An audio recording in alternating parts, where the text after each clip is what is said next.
వీడు మొరటోడు అని వాళ్ళు వీళ్ళు ఎన్నెన్ని అన్న పసి పిల్లవాడు నవ్వాడు.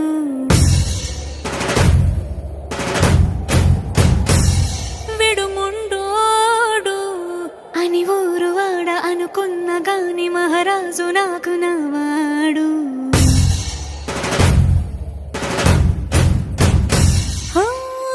మాట పెడుసైనా మనసులో వెన్న రాయిలా ఉన్నవాడిలోన దేవుడెవరికి తెలుసును నాకన్నా. సూసేకి అగ్గిరవ్వ మాదిరే ఉంటా.